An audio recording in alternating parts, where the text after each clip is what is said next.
Once every 3 years, we celebrate Snake on a Stick Sunday, thanks to our reading from the book of Numbers. It's not one of the best love stories in the Bible, that's for sure. God seems to be a little extreme, and the people are not very attractive either. Truly, all through this book, the people have been miserable. They might have been liberated from slavery in Egypt thanks to God's mighty arm, thanks to the pillar of fire and the parting of the sea, thanks to God hearing their cries of despair. But very quickly, they have come to hate everything about being in the wilderness. God did provide. And Moses and Aaron and Miriam tried to make things work out, but the people were disobedient and complained to them about absolutely everything. And Moses complained back to God, "Why did you give me these people, God? You see how they are, don't you?" Perhaps the worst was when they came near the Promised Land, which was the destination all along. And the leadership sent spies in to check it out. But the spies came back and said they were scared because they thought they saw giants in the land. And so some of the people got together and said, "That's it, we're done. Let's choose us a captain and let's go back to Egypt." Now, there's a joke that every church has a Let's Go Back to Egypt committee. They're the folks who insist when everything is in the parish get a little rough, maybe the rector left, maybe the numbers go down, maybe a well-beloved program starts to wither. Let's go back to what we used to know, to what we used to do, because we don't want to be where we are, and we don't want to go somewhere new. We just want to go back. I mean, yeah, we were slaves, but, it wasn't so bad, and the food was great, not like this miserable food. But I digress. The snakes, serpents, were not the only pestilence to come among the people in the wilderness. There were also fires and a plague, and one time the earth opened up and swallowed some of them. I guess you can say that the sojourn in the wilderness was a time when God had to practice tough love with the people. But unlike with the fires and plague and earth opening up to swallow folks, this time, with the venomous bites from the serpents, God also provided a way for them to be healed by commanding Moses to create a bronze serpent and put it on a pole so that the people could look at it when they have been bitten. And instead of dying, they would live.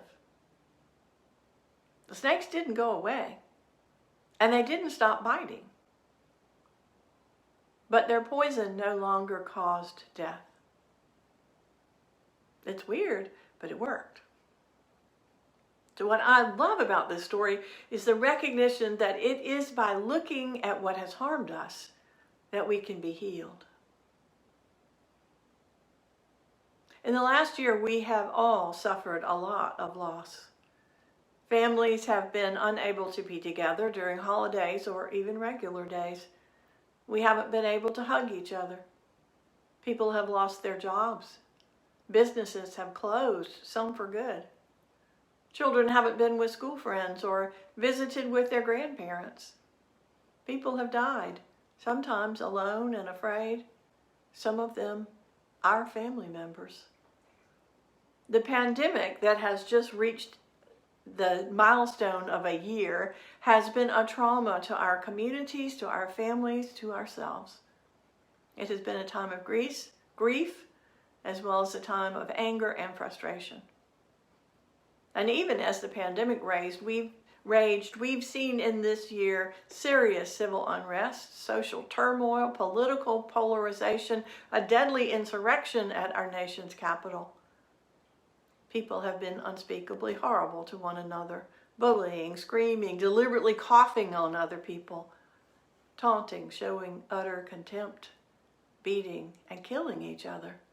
At least one high-profile kidnapping plot. Even if we haven't witnessed these things in person, we've seen them on our screens. And many nights I've awakened in the dark, all curled up in a ball or clenching my teeth or my fists and wondering what on earth is going to become of us. And this parish has suffered loss as well. The rector moved away and some of our friends have dropped out of sight and our pledges are seriously down. We have a lot to grieve. So many losses and so much harm to grieve. Now, of course, we are seeing light at the end of this long, dark tunnel. More and more of us are being vaccinated against the ravages of the coronavirus. Fewer and fewer are succumbing to the illness in the community around us. And we know that the day is coming soon when we will be able to sit together inside and sing together and, oh, how wonderful, eat together. And in that light, in light of that light, it's tempting to just shut the door on the past 12 months and dust off our hands and say, thank goodness that's over. It's over. It's in the past now. But of course, as William Faulkner famously said, the past is never dead. It's not even past. The past stays with us until we deal with it. Our grief, our frustration, our sorrow, sickness and death, loss, fear, disappointment, all those things will still have power over us to keep us from growing, to keep us from regaining our balance, our health, our happiness, to keep us from getting to our promised land, from finding new life as a parish, even in the midst of continuing adversity, because there's always going to be adversity, unless we find a way to heal. So on this Snake on a Stick Sunday, God has a bizarre suggestion for us, but it just might work. Look at the thing that has harmed you, that which has given you grief and sorrow, that which has made you ashamed or frightened you. Don't turn away from it, but look at it squarely and without flinching, and see it for what it is, and go ahead and grieve. And then, through the grace of God, it will no longer have power over us.